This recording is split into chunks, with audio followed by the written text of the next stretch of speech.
वज़ीर आज़म साहब इलेक्शन कराएं तो इन्हें अदालत से बचें। सदर मुमलिकत ने वज़ीर आज़म के नाम खत लिख दिया।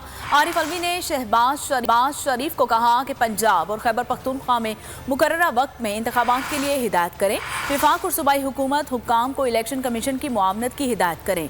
वज़ीर आज़म तौहीन अदालत समेत मजीद पेचीदगियों से बचने के लिए इकदाम उठाएं। इलेक्शन कमीशन ने सुप्रीम कोर्ट के हुक्म की खुली खिलाफ वर्जी की है और पंजाब और केपी इंतखाबात के लिए 8 अक्टूबर की तारीख का ऐलान किया।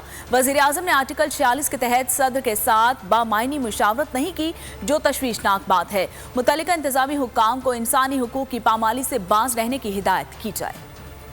इलेक्शन कराएं, तौहीने अदालत से बचें। सदर मुमलिकत ने वज़ीर आज़म शहबाज शरीफ को खत लिख दिया। इलेक्शन के मुमकिना इल्तिवा और गिरफ्तारियों पर इजहार तशवीश। सदर आरिफ अलवी ने वज़ीर आज़म को मशवरा दिया कि पंजाब और खैबर पख्तूनख्वा में मुकर्ररा वक्त में इंतखाबात के लिए हिदायत करें।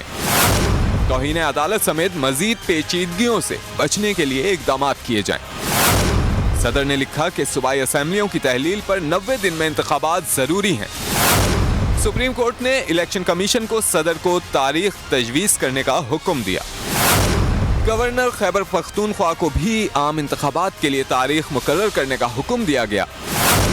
लगता है मुतालिका महकमों के सरबराहान को इंतखाबात पर माजूरी जाहिर करने का कहा गया कि मेरी राय में एग्जीक्यूटिव अथॉरिटीज और महकमों ने आइन की खुल्लम खुल्ला खिलाफ वर्जी की। इलेक्शन कमीशन ने 30 अप्रैल को पंजाब इंतखाबात ना कराने का ऐलान करके सुप्रीम कोर्ट के हुक्म की खुली खिलाफ वर्जी की। इलेक्शन कमीशन ने पंजाब और केपी इंतखाबात के लिए 8 अक्टूबर की तारीख का ऐलान किया। वज़ीर आज़म ने आर्टिकल 46 के तहत सदर के साथ बामाने मुशावरत नहीं की, जो तशवीशनाक बात है। सदर ने वज़ीर आज़म की तवज्जो इंसानी हुकूक की खिलाफ वर्जियों की जानिब भी मबजूल कराई। तो नजर आ रहा है सामने लिखा हुआ है जुल्म मिटने के लिए 2 चीजों से मिटेगा भाई। एक, अदल की कुर्सी पे जो लोग बैठते हैं ना, वो अदल के हिसाब से फैसले करने लगे। दूसरा, कौम निकल खड़ी उस जुल्म के खिलाफ, तो जुल्म खत्म हो जाएगा। या इन दोनों में से कोई एक चीज हो जाए या दोनों हो जाए। अगर 420 का मुकदमा था, उस वक्त अदलिया में जो लोग बैठे हुए केस देख रहे थे, वो पूछते ना यार चीट हुआ कौन है। जब उनको दिखता कोई चीट नहीं हुआ, केस खत्म कर देते। तो जालिम जुल्म कर ही नहीं पाता। 9 जजेस ने नोट बिफोर किया मेरे केस को, यार 1.5 साल चला।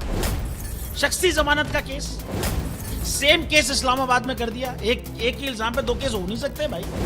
मतलब 60 दिन का वक्त होता है। 102 दिन के बाद मैं जीत गया, केस बरी हो गया। 102 दिन के बाद अपील फाइल की, एक्सेप्ट कर ली। नहीं करते ना एक्सेप्ट, खत्म हो जाता ना जुल्म यार।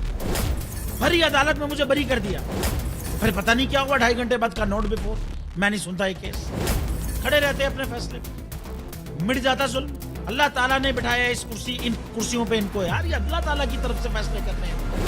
तो या तो ये फैसले आएंगे, जुल्म मिट जाएगा, या कौम खड़ी हो जाएगी जुल्म के खिलाफ।